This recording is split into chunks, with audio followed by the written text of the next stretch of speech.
Hello children, how are you all? I'm sure you all are doing really good. So children, let's begin with our next chapter, which is the little blue kite. Once there was a little blue kite with a bright yellow tail. She was very pretty to look at, but she didn't like to fly too high. The little blue kite belonged to a boy called Titu. One evening Titu took her out, and guessed what she did? She flew into a tree and would not come down.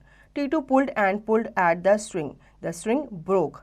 Titu was very sad.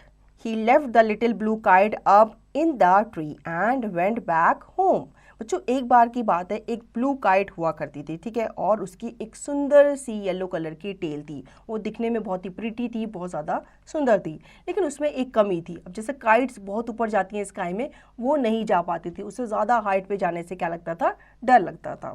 अब एक दिन एक लड़का था टीटू, वो उस kite को लेकर के उसे उड़ाने के लिए जाता है, काइट फ्लाइंग के लिए जाता है, लेकिन वो काइट जो है वो कहाँ फंस जाती है? एक ट्री के टॉप में उसकी टहनी के साथ वो फंस जाती है।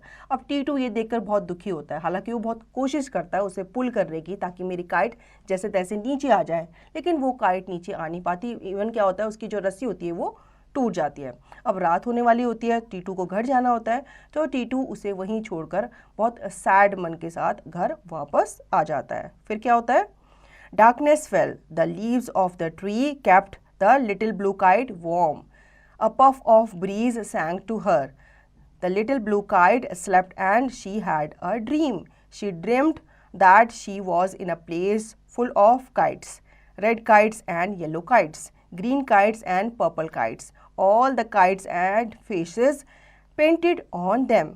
One had a long nose, another had slanting green eyes, a third had a big and black mustache. ठीक है, अब जब वो उस ट्री में फंस जाती है तो जो लीव्स होती है ट्री की वो उसे वार्म फील कराती हैं, और इतने में उसे क्या आ जाती है? नींद आ जाती है। अब जब नींद आ जाती है तो जैसे हम लोग सपना देखते हैं ना, वैसे वो काइट भी सपना देखती है, और वो सपना देखती है कि वो एक ऐसी जगह पे पहुंच गई है जहाँ पे बहुत सारी कलरफुल काइट्स है। येलो काइट है, ग्रीन काइट है, रेड काइट है, और सब में क्या बने हुए हैं? फेसेस बने हुए हैं। ठीक है, किसी की नाक लंबी है, किसी की छोटी है, किसी की मुस्टैच है। तो इस तरह से वो वहाँ पे सपना देख रही होती है। फिर सपने में आगे क्या होता है? Suddenly the little blue kite heard the sound of a drum. All the kites stood at attention. The kite with the mustache was clearing his throat. Kites of Kiteland, he cried. Get ready for the greatest race of the year. The little blue kite hid herself among the leaves. Aren't you coming for the race? Asked the puff of breeze. No, I am afraid, said the little blue kite. ठीक है, अब जब वो सपना देख रही होती है तो सडनली उसे एक ब्लू काइट की आवाज़ आती है, और उसे वहाँ पे ड्रम की आवाज़ भी सुनाई देती है। ठीक है, वहाँ पे एक काइट आती है जिसकी क्या होती है? बड़ी बड़ी मूछें होती हैं, और वो उनसे कहती हैं कि आप सब क्या हो जाओ? रेडी हो जाओ, क्योंकि कल क्या होने वाली है? रेस होने वाली है। तो सब बिल्कुल रेडी हो जाते हैं, लेकिन जो ब्लू काइट थी वो रेडी नहीं होती, क्योंकि उसे तो हाइट से डर लगता था। तो वो कहती है कि मुझे तो डर लगता है, मैं नहीं इस रेस में पार्टिसिपेट कर सकती। We are all afraid when we begin something, but it becomes easier as we go. Are you sure? Sure, laughed the puff of breeze. Come on. Down below a whistle blew. All the kites took off. They looked like a beautiful and colorful cloud. The little blue kite drew a deep breath and she took off too, making straight for the sun. अब वो puff of bridge से कहती है कि मुझे डर लगता है, लेकिन पफ ऑफ ब्रीज उसे समझाती है कि तुम्हें अफ्रेड होने की ज़रूरत नहीं है। हालांकि हम कुछ चीज़ स्टार्ट करते हैं तो हमें डर ज़रूर लगता है, लेकिन जैसे जैसे हम आगे बढ़ते हैं हमारा डर जो है वो ख़त्म हो जाता है। तो वो उससे कहती है, आर यू श्योर? मेरा डर भी ख़त्म हो जाएगा? तो कहती है, बिल्कुल, चलो तुम ट्राई तो करो। तो फिर जैसे ही विसल बजती है, जैसे आप रेसिंग के लिए स्टार्ट होते हो तो विसल बजती है, वैसे ही उनकी भी रेसिंग स्टार्ट हो जाती है, और वो सब के सब स्काई में उड़ने के लिए तैयार हो जाती हैं, चली जाती हैं। ठीक है, तो लिटिल ब्लू काइट भी जो होती है वो डीप ब्रेथ लेती है, और वो भी अपने आप को तैयार करती है, और वो भी कहाँ चली जाती है?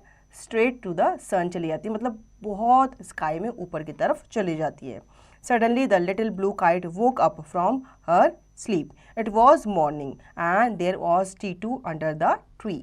The little blue kite smiled at him and floated down. She was flying up and up, a little blue kite in a big blue sky.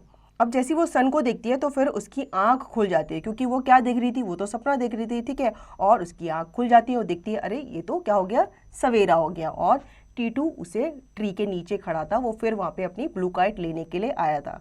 तो वो फ्लोट करती हुई कहाँ आ जाती है, नीचे आ जाती है और टीटू के पास वो वापस आ जाती है। अब उसका डर जो है वो ख़त्म हो जाता है और वो फिर से कहाँ उड़ती है, आसमान में बहुत ऊंचा वो उड़ती है। Glossary, belong to be owned by someone, ठीक है। बिलोंग मतलब किसी चीज़ का, किसी पर्सन का होना, कोई भी सामान हो सकता है, कोई भी चीज़ हो सकती है। गेस, टू एस्टिमेट मतलब अनुमान लगाना। गेस का मतलब होता है कोई चीज़ गेस करना या अनुमान लगाना। ब्रीज, जेंटल वाइंड, जो ठंडी ठंडी बहुत सॉफ्ट हवा चलती है उसे ब्रीज कहते हैं। अफ्रेड, टू फील स्केयर्ड मतलब किसी चीज़ से डर लगना। फ्लॉट का मतलब होता है फ्लोट करना, टू ग्लाइड करना। तो बच्चों, आई होप आपको ये स्टोरी अच्छी लगी होगी और स्टोरी से आपको बहुत अच्छी सीख भी मिली होगी कि हमें नई चीज़ ट्राई करने से डरना नहीं चाहिए, हमेशा हमें आगे बढ़ने की कोशिश करनी चाहिए। अब इसका रिवीजन और दी गई एक्सरसाइज की प्रैक्टिस आप खुद से करेंगे।